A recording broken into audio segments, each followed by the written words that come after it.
Hi പ്രിയമുള്ള സുഹൃത്തുക്കളെ, Hamas ഭീകരർ വിചാരിച്ചിരുന്നത് പോലെ ഒന്നും നടന്നില്ല.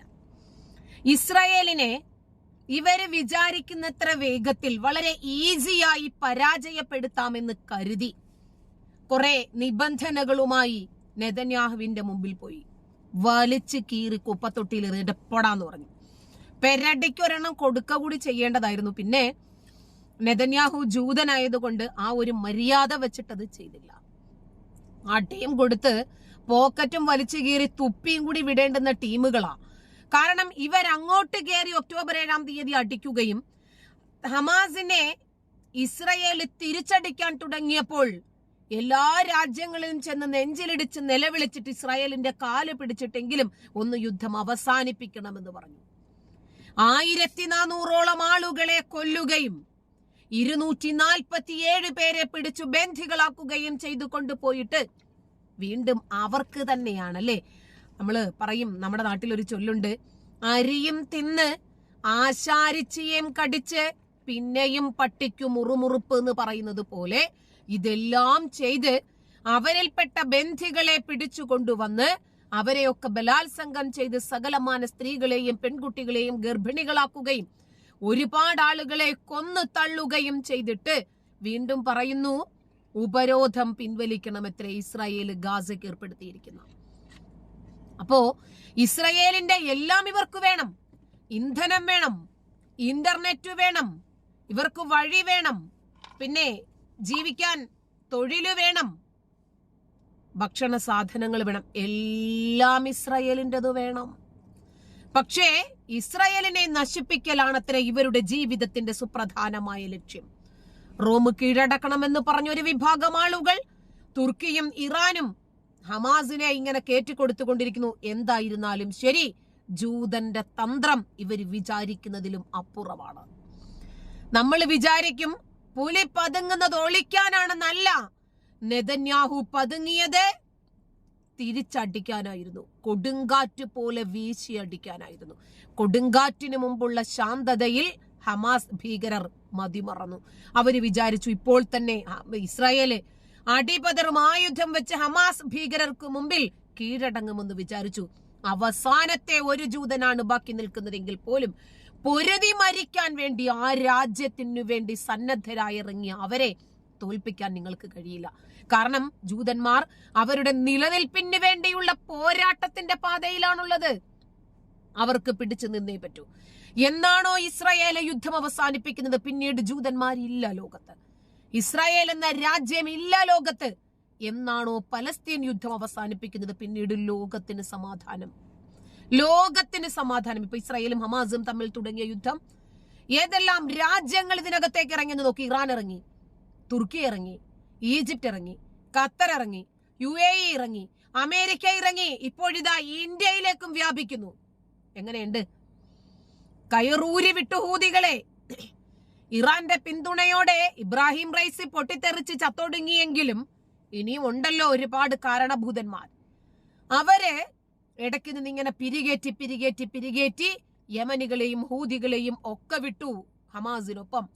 പിന്നീട് അതിന്റെ കൂടെ ലഷ്കർ ഇ തൊയ്ബയും അൽ-ഖ്വയ്ദയും ഇവന്മാരൊരുപാടുണ്ടല്ലോ, ഹിസ്ബുള്ളയും പിന്നെ ഹൂതികളും ഐസിസും ഇവന്മാരെല്ലാവരും കൂടി ചേർന്ന് നിന്നപ്പോൾ ഇസ്രായേൽ ഒന്നേ പറഞ്ഞുള്ളൂ, നെതന്യാഹു ഒന്നേ പറഞ്ഞുള്ളൂ, നിങ്ങൾ എല്ലാവരും ഒരുമിച്ച് വന്നാൽ ഞങ്ങൾക്ക് അത്രയും നല്ലത്. ഒറ്റയായി വരുന്നതിനേക്കാൾ നല്ലത് വിളിക്കാനുള്ള മുഴുവൻ ആളുകളെയും വിളിച്ചോ, ഞങ്ങൾ പൊരുതാൻ തയ്യാറാണ്. പൊരുതി പരാജയമെങ്കിൽ അത് ഏറ്റുവാങ്ങാൻ, വിജയമെങ്കിൽ അതും ഏറ്റുവാങ്ങാൻ ഞങ്ങൾ തയ്യാറാണ്. കാരണം ഈ രാജ്യം പിറവി കൊണ്ട് പിച്ച വെച്ച നാളുകളിൽ തന്നെ യുദ്ധം ചെയ്ത് 6 അറബ് രാജ്യങ്ങളെ മുട്ടുകുത്തിച്ച പാരമ്പര്യമുള്ള രാജ്യമാണ് ഇസ്രായേൽ. അതുകൊണ്ട് ഇസ്രായേലിനെ തോൽപ്പിക്കാൻ നിങ്ങൾ വിചാരിച്ചാൽ കഴിയില്ല. അങ്ങനെ നെതന്യാഹു ആഞ്ഞടിക്കുന്നു. ബന്ധികളെ മോചിപ്പിച്ച് പുഷ്പം പോലെ കൊണ്ടുപോകുന്നത് കണ്ടോ? നെതന്യാഹുവും ടീമും ഒന്നാഞ്ഞടിച്ചപ്പോൾ നെഞ്ചിലിടിച്ച് നിലവിളിച്ച് ഈജിപ്തിലേക്കും ഖത്തറിലേക്കും കെയ്റോയിലേക്കും ഒക്കെ പോയി അവരോട് കരഞ്ഞ് കാല് പിടിച്ച ഹമാസ് തീവ്രവാദികൾക്കും മുമ്പിൽ ഇസ്രായേൽ വീണ്ടും പടുകൂറ്റൻ ഓപ്പറേഷനിലാണിപ്പോൾ ആഞ്ഞടിച്ചിരിക്കുന്നത്. കേട്ടോ, ബ്രേക്കിംഗ് ന്യൂസ് പുറത്തുവരുന്നു. ബന്ദികളെ വൻ ഓപ്പറേഷനിൽ ഇസ്രായേൽ മോചിപ്പിച്ചു. നൂറുകണക്കിന് ഹമാസിനികളെ ഹൂറികളുടെ അടുത്തേക്ക് വിട്ടു. വെടിനിർത്താതെ ബന്ദികളെ മോചിപ്പിച്ച ഇസ്രായേലിന്റെ യുദ്ധക്കരത്തിൽ ഒരു ഇരുമ്പ് ജെട്ടിയും ഇടണ്ട, പൊട്ടിത്തെറിക്കുകയും വേണ്ട. ഇസ്രായേൽ ഒന്നാഞ്ഞു പിടിച്ചപ്പോൾ നൂറുകണക്കിന് ഹമാസ് ഭീകരർ സ്വർഗത്തിലെത്തി. ഇനി ആ ഹൂറി പെണ്ണുങ്ങളുടെ അവസ്ഥയാണോ? ഇറാനും ഹമാസും ഖത്തറും. വൻ ബ്രേക്കിംഗിലേക്ക്. ഇസ്രായേൽ ഗാസയിൽ നടത്തുന്ന യുദ്ധത്തിൽ പ്രധാനപ്പെട്ട ഒരു വിജയം കൈവരിച്ചിരിക്കുകയാണ്. 4 ബന്ദികളെ മോചിപ്പിച്ചിരിക്കുന്നു. സെൻട്രൽ ഗാസ മുനമ്പിൽ നടത്തിയ ധീരമായ ഓപ്പറേഷനിൽ ഇസ്രായേൽ 4 ബന്ദികളെ ഹമാസിന്റെ തടവറയിൽ നിന്നും ഒളികേന്ദ്രത്തിൽ നിന്നും ജീവനോടെ രക്ഷപ്പെടുത്തി. 4 പേരും ആരോഗ്യത്തോടു കൂടി തന്നെ ഇരിക്കുന്നു.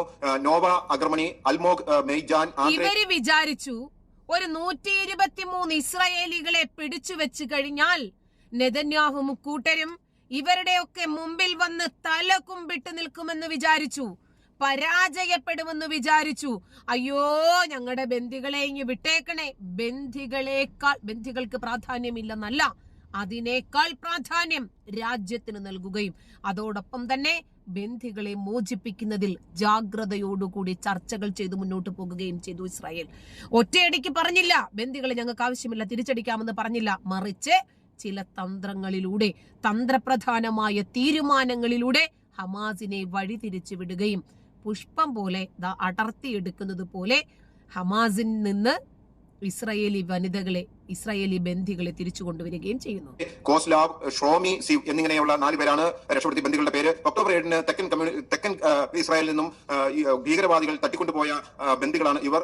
സൂപ്പർ നോവ സംഗീതോത്സവത്തിൽ നിന്നാണ് ഈ 4 പേരെയും ഹമാസ് ഭീകരർ തട്ടിക്കൊണ്ടുപോയത്. ഏകദേശം 1200 പേരിൽ 900-ഓളം പേരും ഈ സൂപ്പർ നോവ സംഗീതോത്സവത്തിൽ ആണ് കൊലപ്പെട്ടത്. ബാക്കിയുള്ള ആളുകളെ, ഏറ്റവും കൂടുതൽ ആളുകളെ ഹമാസ് ഭീകരർ തട്ടിക്കൊണ്ടുപോയത് ഈ സംഗീതോത്സവത്തിലാണ്. ഈ 4 പേരും സംഗീതോത്സവത്തിൽ നിന്ന് തട്ടിക്കൊണ്ടുപോയവരാണ്. സെൻട്രൽ ഗാസ മുനമ്പിൽ ഏറ്റവും വലിയ സമീപ ദിവസങ്ങളിലെ രൂക്ഷമായിട്ടുള്ള ആക്രമണമാണ് ഇസ്രായേൽ സൈന്യം നടത്തിയത്.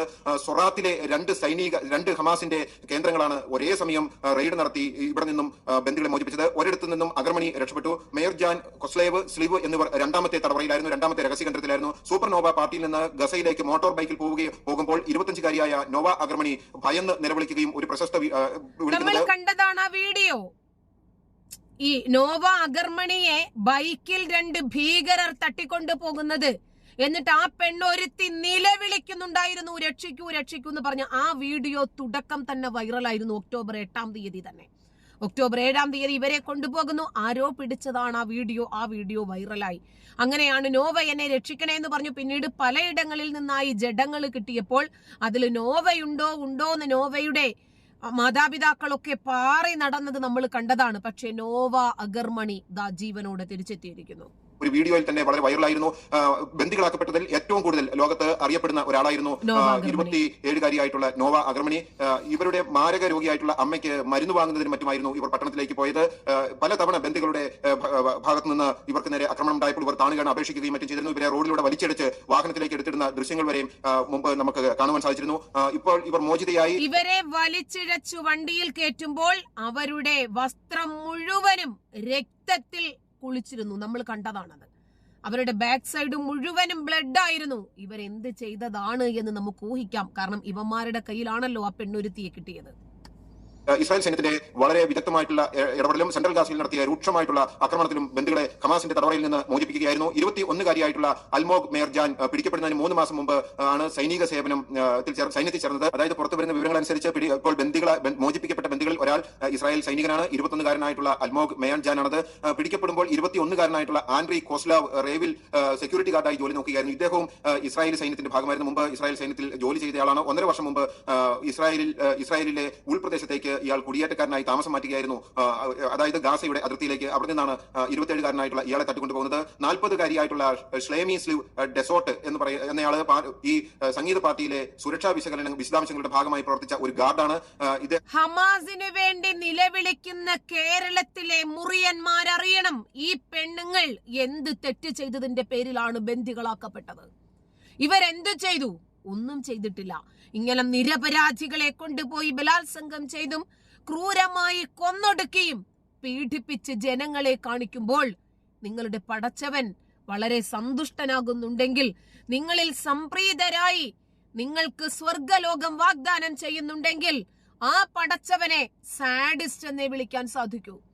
നിങ്ങൾക്കത് കാരുണ്യവാനും കരുണാനിധിയും മാങ്ങാത്തൊലിയും ആനത്തലയും ഒക്കെ ആയേക്കാം.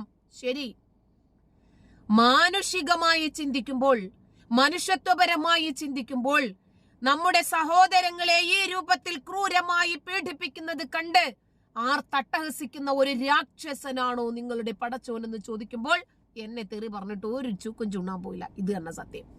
തന്റെ ഭാര്യയുടെ ബന്ധുവായ അവീവ് എലിയാഹുവിനെയും സുഹൃത്തായ ജാക്ക് മെലോവിനും ഒപ്പമാണ് ഈ പാർട്ടിക്ക് പോയത്. എന്നാൽ ഈ പാർട്ടിക്ക് ഒപ്പം തന്റെ കൂട്ടത്തിൽ പോയ രണ്ടുപേരെയും വെടിവെച്ച് കൊന്നപ്പോൾ 40-കാരിയായ ഷ്ലോമി സ്ലീവിനെ പരിക്കുകളോടെ ഇവർ പിടിച്ചു കെട്ടി വണ്ടിയിൽ ആക്കിയിട്ട് ഗാസയിലേക്ക് കൊണ്ടുപോവുകയായിരുന്നു. കൂട്ടത്തിൽ പോയവർ തത്സമയത്ത് അവിടത്തെ വെച്ച് തന്നെ കൊലപ്പെടുന്നത് ദൃക്സാക്ഷിയായിട്ട് കാണുകയും ചെയ്തു. പ്രാഥമിക മെഡിക്കൽ വിലയിരുത്തലുകൾ പ്രകാരം 4 ബന്ദികളും സ്ത്രീകളെ പിടിച്ചു നിർത്തി നിസ്സഹായരാണവരെന്നറിഞ്ഞു തന്നെ അവരോടൊപ്പമുള്ള അവരുടെ ബന്ധുക്കളെ ക്രൂരമായി കൊല ചെയ്യുന്ന വിനോദമുണ്ടല്ലോ. ഇതിനൊക്കെ എന്ത് പേരാ പറയുന്നത്? എന്നിട്ടും ഹമാസ് കേരളത്തിന് മാത്രം പോരാളികളാണത്രേ. താലിബാൻ വിസ്മയമായതുപോലെ. എങ്ങനെയുണ്ട്? ഇസ്രായേലിനെ കയറി വല്ലാണ്ട് ചൊറിയരുത്, ഇല്ലാണ്ടായി പോകും എന്ന ആശയം, എന്ന സന്ദേശമാണ് ഇതിലൂടെ മനസ്സിലാകുന്നത്. 100 കണക്കിന് ഹമാസ് ഭീകരര് പോയില്ലേ സ്വർഗത്തിലേക്ക്? ഇനിയും ഒരുമിച്ച് വിളിച്ചു തക്ബീർ, അല്ലാഹു അക്ബർ. ടർബോ സിനിമയില് മമ്മൂട്ടിയുടെ എൻട്രൻസ് കണ്ട സമയത്ത് എല്ലാരും അല്ലാഹു അക്ബർ എന്ന് വിളിച്ചപ്പോ ജനങ്ങളൊക്കെ ഇറങ്ങി ഓടി. അല്ലാഹു അക്ബർ എന്ന് കേട്ടാലേ ജനങ്ങൾ ഇറങ്ങി ഓടും. ഇനിയും ഉസ്താദുമാരെന്ന് കേട്ടാൽ ജനങ്ങൾ കല്ലെടുക്കും എറിഞ്ഞ് തല പൊളിക്കാൻ. കാരണം കേരളത്തിൽ നിങ്ങൾ കാണിച്ചു കൂട്ടുന്നത് അത്തരം ഭീകരതകളാണ്. നന്ദി.